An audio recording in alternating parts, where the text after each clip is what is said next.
I'm Faye Watt, and let's queer up South Florida and Florida. Historic leadership change at Broward County HIV Health Services Planning Council. Tonight, we bring you a story about leadership that has shaped Broward County during one of the most uncertain periods for public health in the state of Florida. It's a story about the power of voice, the importance of representation, and the courage it takes to guide a community when the landscape around you is shifting.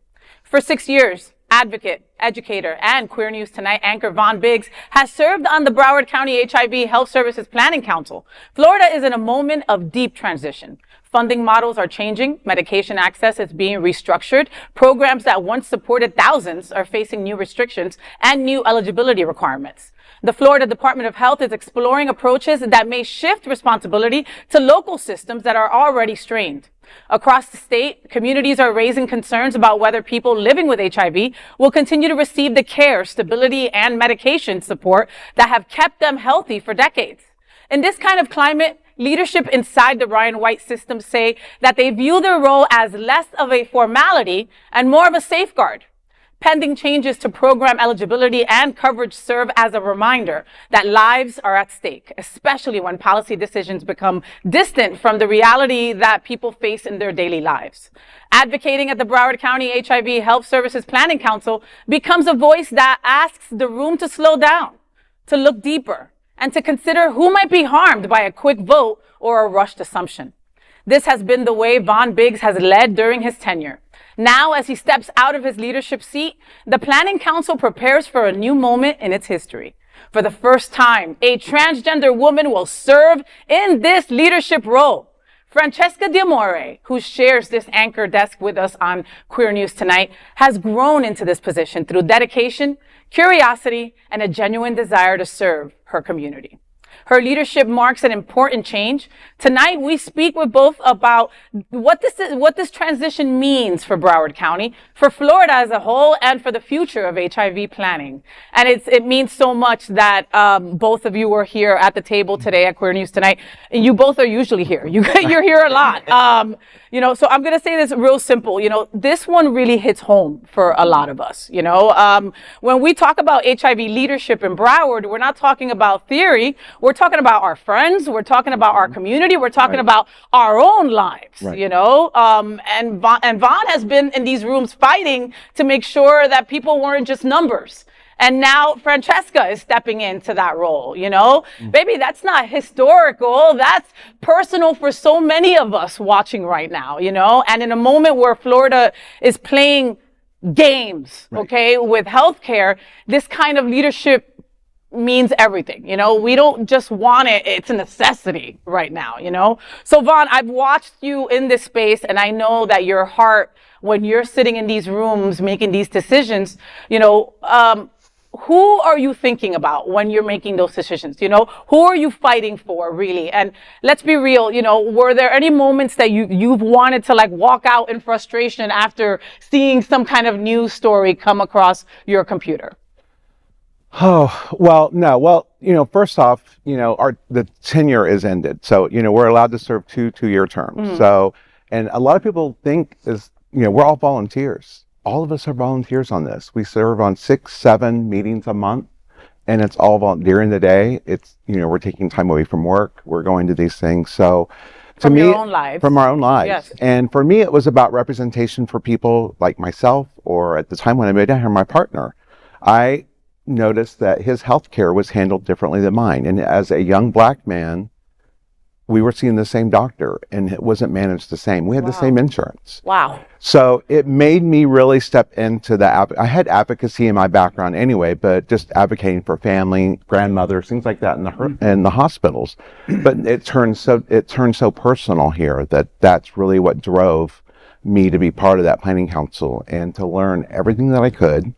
And I feel like I've done that. And I remember meeting Franchesca. How many years has it been? 3 years? 3 years? And I walked in and was like, "Hi, who are you? Are you new?" I was like, "Girl, no." I ain't into it. So to see the stories, you have to represent the whole community. And I am one that want to hold our providers. And when I say providers, it's the people who are getting the funding for Ryan White to take care of services for people living with HIV, that they're doing what they need to do. And they're doing it with the dignity and responsibility that they've been given. And sometimes we have to call them out for that. And it's something that we don't like to do on a planning council. We don't like to call out their names. We don't. But there's been times I've had to. And it's not something they like at all, but Can you give us an example without naming a name? Well, for example, we had, I'm going to use a food program, and it was like people get access to food services. And I noticed the quality of food wasn't the way it was supposed to be. So the night before planning council, I happened to go by and get a sample of the food and came in the next day and just dumped it out on the table in front of everyone. And that's what an advocate does. That's what me as an advocate does. I have to change the way people think. Like, is this something that you would pick up, you sitting around the table here when you go to the grocery store? No, it would not be. And they changed what they did. And at the end of the day, that's what matters. Yeah. I made that impact by doing that. And sometimes we have to stand up, and sometimes we have to say things that are hard. And that's whether you're looking at cutting a service or whether you're cutting, realizing that these funding restrictions coming down, what can we do to get the best care? Ryan White was created to provide health insurance and medication. Luckily, we've had enough funding that we've been able to do other services. And now they want to try to still do everything, but don't reduce the federal poverty level on people just to cut them out so you can have money to give food to somebody. We need everybody to have access to medical and medication. We just had a meeting here about ADAP, AHF was here, and there was the whole sanctuary was full of people worried.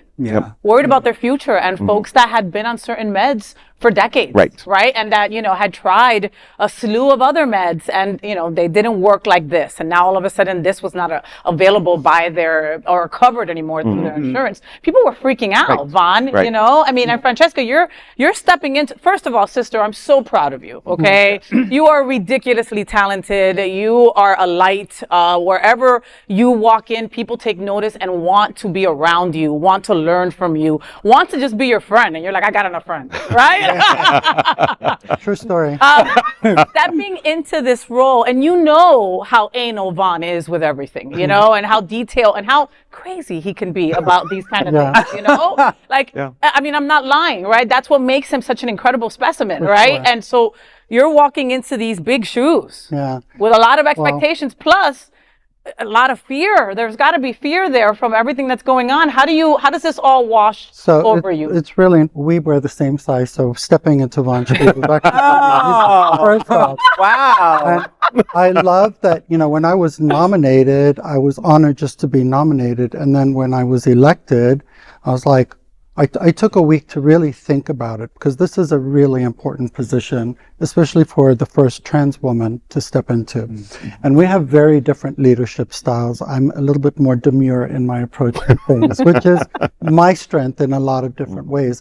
But in this day and age, we have to really listen to what our clients are saying. I myself am a 29-year survivor and thriving with HIV.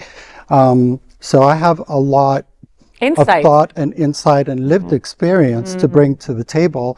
And I just went to school and graduated from FSU College of Law in healthcare regulations because I wanted to learn more so I could be the most effective advocate here that I can be. So now we have all these ADAP slashes that are proposed and happening. If you do want to make a change, you can actually go to flrules.org. The Department of Health is accepting public comments. So anyone at this table or anybody out there can actually go and provide a commentary so that they can hear from the public. So we are given a voice that wasn't given to us. That procedure wasn't given to us. Yeah. And I've learned a lot from Vaughn. I've learned a lot from everyone else in the room that I've been in. And, when I gave my little speech to be nominated, my whole ground was I represent everyone. I represent every demographic that's affected by HIV, because HIV doesn't have a face if you really look at it. There's some demographics like brown and black women. That's the highest rate of infection in South Florida. I mean, that's a lot. Globally, the highest rate of HIV/AIDS is brown and black women. Yeah. So we have to focus on all these different demographics. And these cuts are devastating right now to our community. And if things aren't shifted, viral rates will go up and we'll step back into the 90s again, which is really scary. And that's why all advocates, all people really need to get on board and shout and be present. And, you know, there are so many other great organizations, AHF, CAN, so many other organizations that have really rattled the cage on this. So I think it's all going to be okay at the end of the day. I hope so. In looking at it at the system, there were changes that needed to be made to begin with. So I see opportunity more than I see chaos. So I see a lot of opportunity for us to restructure things and step into a new era of providing the best possible holistic care. I'm a big proponent of holistic care for any client or any patient. You know that I'm a holistic life coach, Reiki, food, mental, substance abuse. All of these things are really key in getting somebody healthy and learning how to live the best life that they can, you know? Yeah. And there's a big stamp put on HIV that, oh, people are like not dying of HIV, but we also have to remind people that yes, people are dying of AIDS still. 100%. And, you know, people are taking meds, but they're poison, you know? And I often say to myself, how am I still living at this age, you know? Yeah. And I live my life with gusto, but I also do all the holistic things that I've needed to do to be the person I am today. So that's going to be one of my leadership things I'm going to really push at the table. I love that. Yeah, I love that. I mean, I remember we were sitting at this very table when we did a news story months ago about the global cuts. Okay. And Vaughn was here beside himself, just worried about the possibility of a new strain, the possibility of what our future could look like. You know, we sit with a lot of gentlemen that are a little older than the folks at this table that have survivor's guilt because they were around during the AIDS crisis and they lost so many friends. And you see these cuts and you see folks losing their medication and you're like, oh my God, can we go back to that? You know, like, or will we go back to that? You know, Franchesca, you're a beautiful trans woman coming into this role. What can you tell another beautiful trans person that is watching saying, hey, look, I'm being represented and look at her role. Look what she's doing. I can do it too. You know, can I do that too? What can you tell that person? So it's so interesting. In my years of advocacies, I've gone to the forefront and I've receded. And I think just by being yourself and doing what feels organic to you as a person, you know, there's no gesture or action that's too big or too small to make a change in this world. So I say, whatever is organic to you and authentic to you, just be authentic about it, you know? Don't follow a path that you think other people want you to follow. Just do you. Sometimes just showing up and being kind to somebody is the biggest form of advocacy or representation ever. 100%. Right? Because both of you are incredible humans and you bring that human factor in. Like healthcare makes you feel like a freaking number. You know, it's like, okay, does your insurance cover? Nope, bye, here's your out of pocket. And like, that's it. That's as much as human kindness that there usually is at these. You know, both of you lead with your hearts, you know, and with your brains, of course. Yeah. But I mean, I can see that aspect. Are you planning to bring that into the role? Absolutely. I think it's really important to also bring compassion into the formula and as a part of the solution to ending the HIV epidemic, right? There's a lot of stigma out there. As a trans woman, I date primarily straight men, right? And it's been really interesting on my journey to have to educate these men because I've dated a lot of men that have never dated a trans woman before, and I've had to educate them. And I've been really surprised at actually how open a lot of these men have been to the education, and then some people haven't been. But I think it's our duty to educate people and let people know, first of all, right? It just starts with you, everything. And I think like compassion is so important, and treating the person holistically that's dealing with so much stigma. I mean, even in this day and age, there's so much stigma. Yep. Sometimes I hear people talking about HIV and AIDS in a way that I'm like, wow, people still think that way. And we put so much education out there, and I experience it. I see it. I don't take it personally, but I know that it doesn't help propel us forward in the fight against HIV and the fight against stigma. And stigma, I think, is like one of our biggest obstacles. Self-stigma and then stigma from society. So if you meet somebody with HIV, we're cool. Just love us. We're cool. Whatever. When is your last day, Vaughn, and when do you hand over the reins to the beautiful Franchesca? So my last official due is this Thursday, actually. So we have our yearly annual retreat that we go through, and once Lorenzo and I finish our duties as chair and vice chair, then I'm not going away, which is a good thing. You busy, honey. I know, but and I said this. I always said this. Vice chair role has a very great voice to use. I've learned to be able to use that voice as a vice chair because the chair all they can do is run the meeting. We have to run a meeting as under Robert's Rules of Order because we're under the commissioners. Mm-hmm. So we have to run a meeting just like if you would go to the courthouse and see a commissioner meeting ran. It's ran the same way. Boring. With Mr. Chair, I move, I second. I mean, it's all done that way. And the chair, that's their responsibility is to make sure that meeting runs exactly like that. Mm. And it's the vice chair that supports the chair, but then also gets to have a very powerful voice. Me now gets to step back and be a community member, and I actually have a louder voice because I don't sit in a seat. And that can be challenging and probably I doubt it'll be scary. That challenging. Not challenging for me, challenging for them to hear me. Yeah. But that, and then I'm stepping into other roles. I'm doing the next 5 HIV conferences in the country where I'm speaking on national stages. So I'm taking it to the road, so to speak. Yeah. Well, I love that. I'm proud of both of you. Yeah. Thank you both for sharing your news here on Queer News Tonight. And folks, this isn't just about leadership change. This is what it looks like when community takes care of community. Right? Yeah. You're seeing it right here.